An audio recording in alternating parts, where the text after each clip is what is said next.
power of purpose, soft skills, and ethical leadership for effective project management and for transforming STEM learning.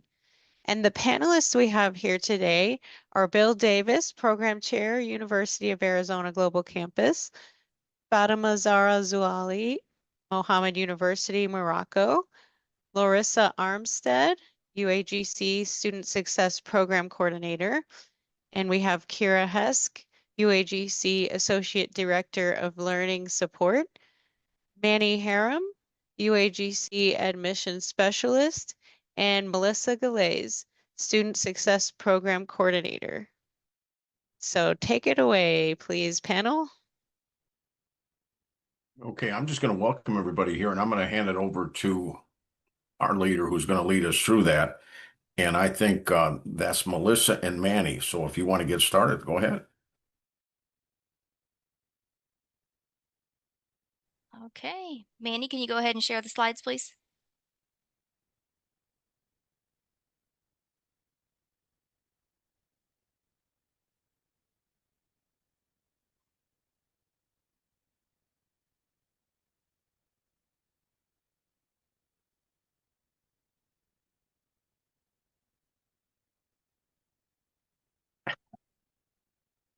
While she's getting those up again, as Bill said, thank you everybody for joining our session this morning. I know it's still a little bit early for some people on the Pacific Coast, but yeah, we'll get started here just a second. There we go. Looks good. All right, so if you could go ahead and go to the next slide for me, please, Manny.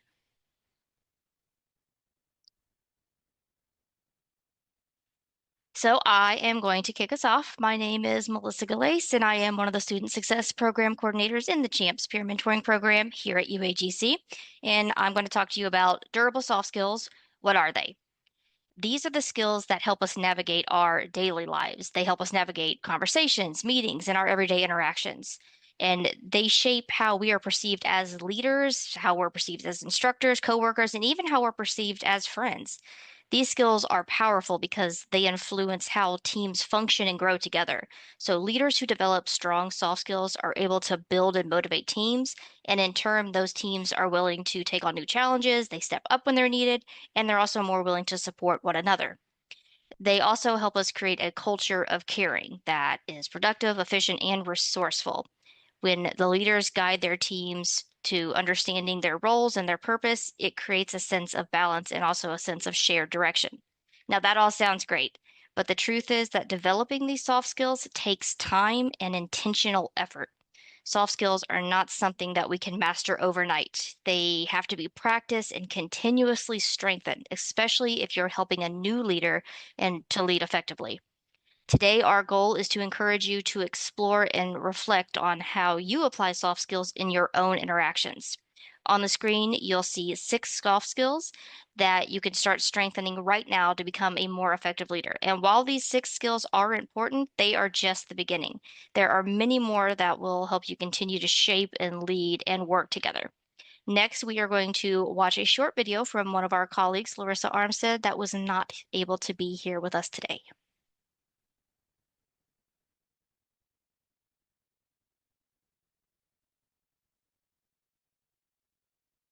You got the. Oh, I don't hear any sound.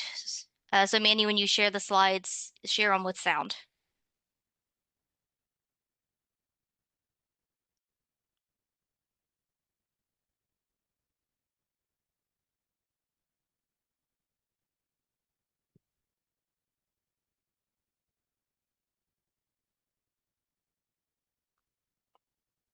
Sorry about that, guys. All good.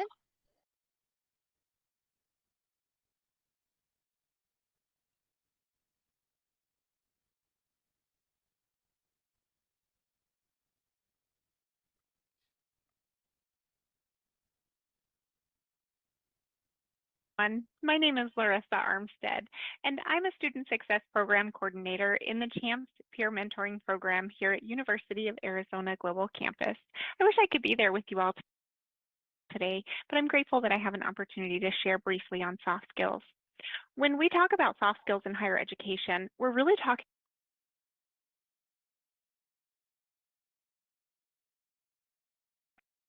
talking about the heart of effective leadership and emotional intelligence. These are the skills that go beyond technical knowledge. They shape how we communicate, how we listen, how we collaborate, and how we show up for one another every day.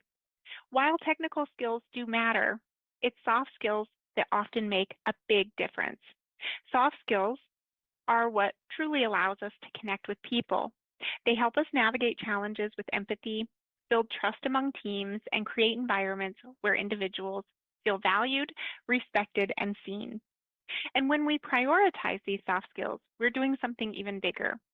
We're building a culture of community that cares, where every member of our teams and departments know that they belong and understand the impact that they bring to the community around them.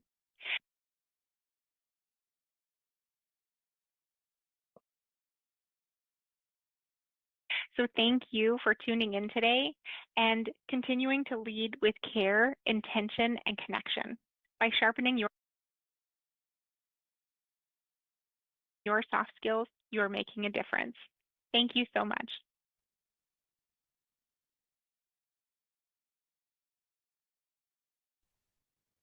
All right, now we're going to hand it right on over to Dr. Fatima Zahra Zouali.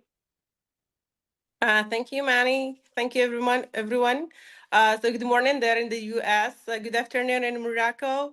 Good evening somewhere in the world. I'd like to thank the organizing committee for the invitation and for the opportunity to be part of the Summit of Care for 2026.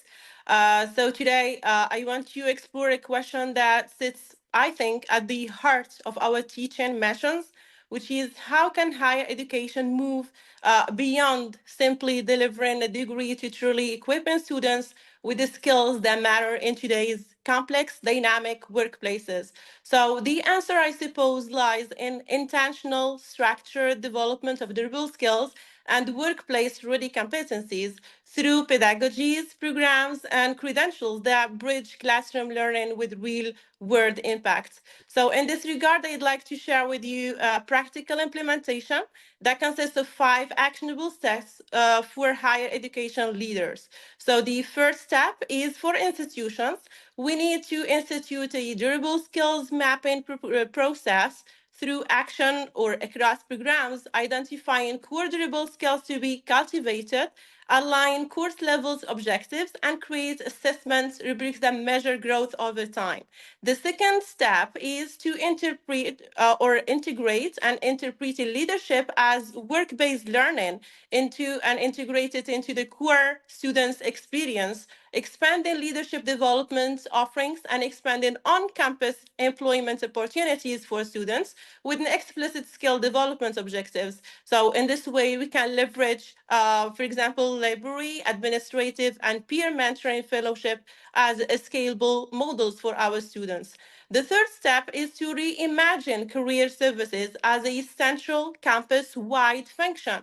For example, we can move career readiness to the center of the institution's missions, connecting academic advising with career planning and ensuring counselors are well prepared to guide our students throughout realistic workplace expectations and strategies for entry into their chosen future fields.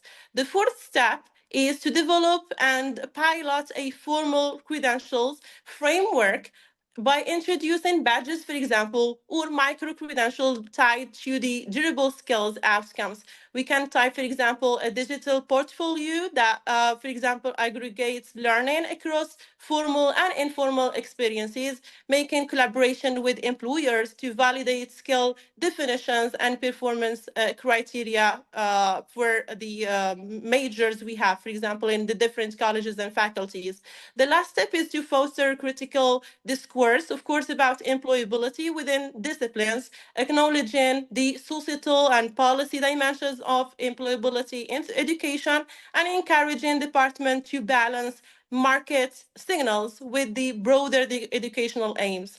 So I think we can reach this way a vision for a real integration of the soft skills in higher education, as the education we deliver should transfer and translate into more than a credential, like a degree. It should translate into capability, abilities to diagnose problems, to communicate across teams, and to adapt to the change in context, leading with integrity, of course. So by intentionally integrating leadership development, durable skills cultivation, work-based learning, and transparent credentials, we can move beyond the degree as, let's say, certificate or as a mere, let's say, paper to a final destination and toward a lifelong portable set of competencies that empowers graduates to contribute meaningfully in a rapidly evolving world. And since we are in a summit of care, I share with you the quote that I have in mind, which is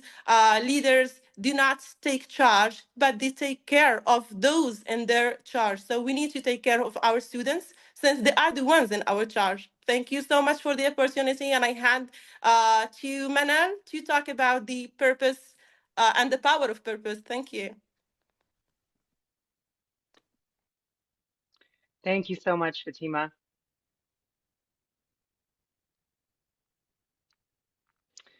Hi, everyone. My name is Maned Harim. I also go by Manny. I have been with the organization for the past 10 years. I currently serve as a military admissions specialist as well as the SVA Public Relations Officer for the University of Arizona Global Campus. When I think about the power of purpose, I think about connection because purpose is what helps students stay committed when life becomes challenging. In my specific role supporting military affiliated students, I've seen firsthand that students are most successful when they can clearly connect their education to something meaningful in their lives, whether that's advancing their careers, supporting their families, transitioning from military to civilian life, or becoming role models in their communities. When students understand their why, persistence becomes stronger. Another important part of the student's success is the development of soft skills. As we mentioned, as my colleagues have mentioned, skills like communication, adaptability, and emotional intelligence often determine how confidently students navigate unexpected obstacles. Many of our students are balancing work, service commitments, family responsibilities, and school all at the same time. Supporting them means helping them recognize that these strengths already exist within them and they can continue growing them throughout their academic journey. Ethical leadership also plays a critical role in creating environments where students feel supported. When we lead with empathy and integrity, students feel seen, heard, and valued, not just as learners, but as people. That sense of belonging can make a powerful difference in whether a student continues forward or disengages. Finally, collaboration is essential to strengthening student outcomes. Uh, Student success doesn't happen in isolation. It happens when advising teams, faculty, support staff all work together intentionally to create a strong culture of care. When students experience that consistency of support across departments, they're more likely to stay motivated and confident in their path. For me personally, purpose means helping students recognize their potential and reminding them they are not navigating their journey alone. And when we work together with intention and compassion, we create the kind of environment where students don't just enroll, they thrive. Thank you. I'm going to hand it over to Bill Davis. Thank you. I'm Bill Davis. I'm the program chair at the University of Arizona Global Campus. It's a pleasure to be here. I want to recognize my colleagues and the great work they've done, collaborating, co-creating, navigating. We're doing this together, one team better together. And what I really like about all of them is they got a big heart. They care about people. They lead with care every day. So thank you for being here. And Shelley, I'd be remiss if I didn't mention you too for volunteering your time and caring also. And Fatima, I'd like to just say that it's been a pleasure knowing you. All of this transpired, my relationship with you, our relationship with you, because of soft skills for the chapter you did in our book. So thank you. You're a pleasure to know. So with that said, you see some pictures up here, right? We all have a story to tell. I have one, you have one, we all have one. I started back at 19 years old where I owned and operated my own independent distributorship. Those are the pictures on the bottom you see. And I had a lot of success with that 8, 9 years doing that. It was pretty hard work. You can see through the photo, I could peel a truck in 10 minutes, but that was back in the day, not today.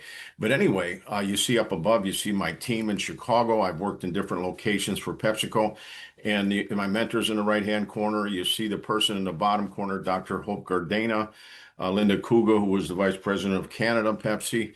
She hired me into there. Mayor Daley, anyway, Karen Ivey, Dr. Hope Gardena. Everybody is right here. And as far as I'm concerned, these are the people that I never forget, the people that mentored me, that taught me how to talk to people, how to relate to different situations. Now, what I'm very proud to say, go to the next slide, please. I'm going to show you something. This is the program that I oversee.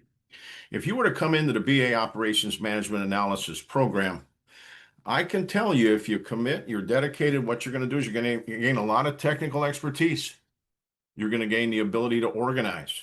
Okay, track projects, files. You're going to learn how to analyze, analytical aptitude. There's courses in there. You're going to understand what operations managers do, how they process. You're going to make better decisions proficiently because you're going to see how sometimes there isn't a lot of time, so you'll get techniques on how to make good decisions. Plus, you're going to be concerned about quality. But the one point that I want to make that we have in this program, and this isn't a commercial for, the program, but I think it's very relative to what I'm talking about now before I turn it over to my good friend Kira. What I want to talk about is soft skills. I would not be here today, okay, throughout my working career, as I'm on the back end, giving back, paying it forward, if I couldn't talk to people across departments, across generations, across the whole community. I've led civic organizations. I've been an Optimist International, Junior Achievement, and my career had a good, strong progression because I was able to lead, effective leadership. That's what soft skills give you. I always said effective leaders get both. They don't get results and positive outcomes, but they build positive relationships because you can lead and you can push. But if you take your left hand out and push too hard, push with your right, what's your left one do? It automatically pushes back. So you got to find the middle. You got to understand people. You got to lead with care, and you have to be purposeful. You have to be intentional, and you have to help people be their best selves. I've always had a saying that says model consistency, lead and lift others, encourage others, equip others, and help them be their best self. I believe in that. And I believe in our vision here to empower, enrich, and support students. But you can take these principles, these concepts anywhere. So I want to encourage you, and I'm staying under the 5-minute allocation that I was allocated because I've got a timer here to make sure I don't go too far right here. But anyway, I plan my work my plan for this talk. And I just want to encourage you, don't look at soft skills as, oh, it's soft and I should. Look at that as a part of your leadership dynamic. Look at that as a way you reach people. Be aware of your tone. There's 3 parts to any message. There's a content, there is a tone, how you speak, and then there's the relational part that people sense, I want that relationship with you. I want to connect with you. And realize there's verbal, nonverbal, and paraverbal communication. Okay, so your face has to match your words. You got to show that whole thing. That's when you really get good. That's when you make something happen. And here's how I'm going to end. Motivational prowess in the form of strong leadership skills that provide the expertise to inspire, motivate, foster a supportive and diverse team. So keep shining, keep shaping your soft skills. Kira? Thank you so much, Bill. First of all, I'm going to say, I think this is the first time that we've ever been under our allotted time. We're like doing really well on time. So bravo, everyone. You're all awesome. My name is Kira Heske. I'm the Associate Director of Learning Support at University of Arizona Global Campus, and I oversee the Library, Writing Center, and Tutoring. So speaking of care, if you guys ever have any questions or concerns or anything, feedback about any of those services, you can always come talk to me. I'm always happy to talk with any of you about that. So let me tell you a little bit why I'm here. I'm going to talk a little bit about the experience I recently had co-editing two publications with Bill Davis and Dr. Robin Dukal, who is also in the audience, I see. We had a wonderful experience together helping to navigate through supporting 40 authors in 8 countries with 2 publications last year. And I will tell you right now that none of that would have happened without soft skills. We would not have been able to manage this project without having those soft skills. And so communication was absolutely key throughout this process. When you're managing 40 authors in 8 different countries, you need to be able to communicate well. And the 3 of us really focused on emailing communication first and foremost, making sure that all of the deadlines and everything that was required with the authors was really clearly laid out, and that we supported them throughout the process, giving them lots of encouragement. And we also had open office hours. And I was really surprised, again, with all of these different countries and time zones that we're dealing with, how many people did show up to these open office hours to communicate with us, connect, collaborate, get support, and get answers to the question, and even sometimes just giving them the assurance that they can do it, because it is quite an undertaking. If you've never published in a academic journal or a chapter, I will tell you that it is really a bear. And now my favorite joke is I will never ever do that again. It was a lot of work, but it was also my favorite part, honestly, was the soft skills part, getting to connect with the authors and support them throughout the process.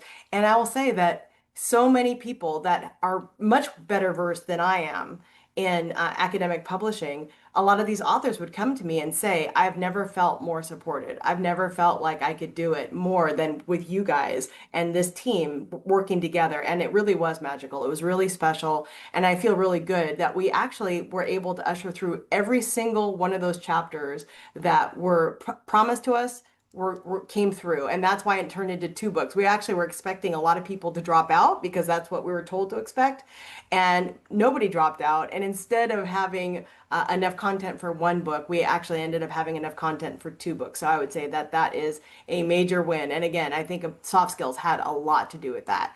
Along the way, of course, there were delays with deliverables. There were problems with technical things, peer review confusion and problems, but working through those with soft skills made the difference. We were able to be empathetic. We were able to adapt when needed to. We built in flexibility with the deadline so that we could work with the authors through any issues that came up. And all of those were really instrumental in the success of the program, or the project, I should say, not program, the project. So I really appreciate the authors that hung in there with me, that worked through all of these different revisions that were required. And it was just wonderful. So people matter. You got to set the right tone. I think we set the right tone. Bill and Robin and I think we really did a fantastic job of managing those relationships. And they're going to be lasting relationships, I think, for many years to come. And Bill and Robin are my lifelong friends now. And again, because of the soft skills that brought us together. So just want to thank you both for this opportunity to work with you.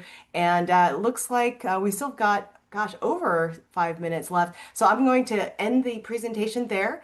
I hope that you are all able to have some takeaways about soft skills that you might be able to use in your day-to-day work to foster a culture of care. And we would love to open it up for if there's any questions or comments from the audience. So thank you so much for your time.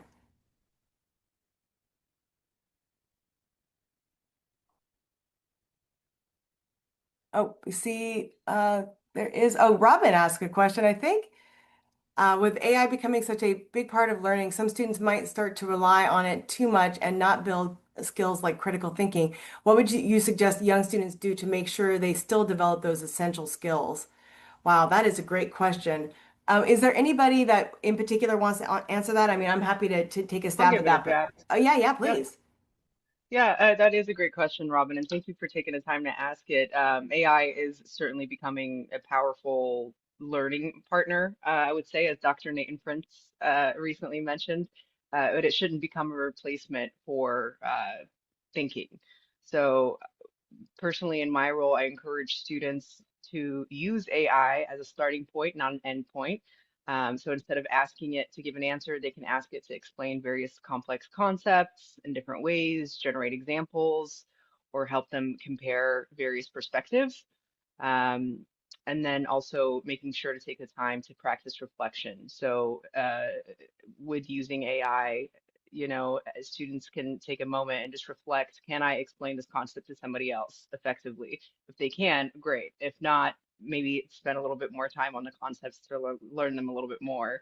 Now, it's also important for students to strengthen the foundational skills like reading intentionally, asking questions, discussing ideas with professors and classmates, which ensure to help build critical thinking as well, to your question, Dr. Robin. And then essentially, ultimately, students using AI intentionally versus blindly, I would have to say. Kara, you want to add to that? Yeah, that's perfect, Manny. And Please. as a matter of fact, to that point about keeping the student or the human in the loop, as that the phrase often is said, it is so important that we continue to engage with AI to make sure that students have those workforce skills, because AI is going to be part of everyone's future workforce skills, but also making sure that we are keeping that critical thinking piece. And so we are expanding AI support in the library and the Writing Center and tutoring as well. We're exploring tools, but only ones that still engage with this, require critical thinking, and that students can't go on autopilot. And so as those are launched, we will continue to give you guys updates on those. But it is absolutely critical, Robin, to your point, to make sure that students are not getting putting things on autopilot and turning off their brains and not engaging.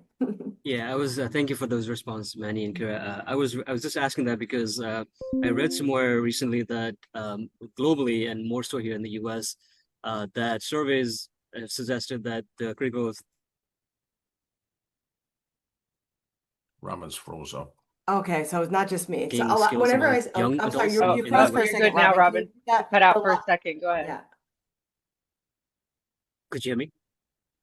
Yes. We missed that last sentence or so. No, I was just saying that there's a lot of report out there that says that the critical thinking among young adults in the U.S. have sharply declined over the last several years, and most of that is largely attributed to AI. And so I was just thinking from our higher education perspective, what are some of the ways that we can encourage students to critically think while still using AI as a learning tool. But yeah, I understand your point, both Kira and Manny. I think those are great points. Yeah, and Robin, just one point, I was reading the article from Modern Learner 2.0 from Educational Dynamics that I read and synthesized, and it says that 88% now are using AI, students coming back.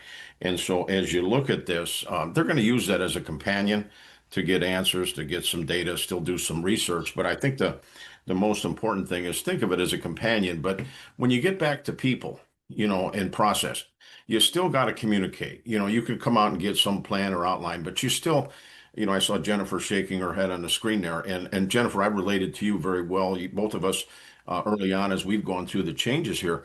But you got to communicate. One thing we always said at Pepsi, don't procrastinate, communicate. And I don't think that's ever going to go away, no matter what kind of databases and things we have. So be a good communicator and have good soft skills. Fatima, why don't you go ahead real quick? Yeah, thank you, Bill. So for just in addition to answer Robin's question about the over-reliance on AI, I think that capstones can be a solution to this. For example, once we can integrate capstones in our education, we can, for example, assign problem-solving tasks where the problems come from partners. We can have partners like from companies, from industry, where there is a real problem, real life problem, and then we ask these students, according to the major that they have, to come up with a concrete real life solution. Even integrating AI in this case, they're going to, let's say, frame the problem, go back to the theory and literature to demonstrate knowledge in action, and then they show understanding. If for example, we are in college for education, preparing future teachers, for example, we ask them to prepare a lesson plan. And then this lesson plan with all the stages and the procedures should be demonstrated by evidence from the literature and from the learning theories. If the students come up to defend and present and convince, yes, in a very, let's say, decent way. So that's the purpose. So learning has occurred, and that's our objective. There is one more question in the chat that I want to make sure we have. Fatima, thank you for that answer. I really appreciate it. I know we're running short on time. Eric asked a great question, and I'm going to pull it up real quickly.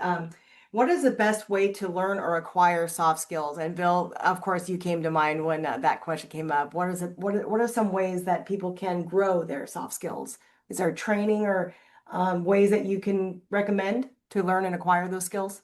Well, I'm going to go ahead and just give you I don't know if everybody can see this, but I'm holding up a book right here. Read, practice, practice, practice, practice, practice, practice.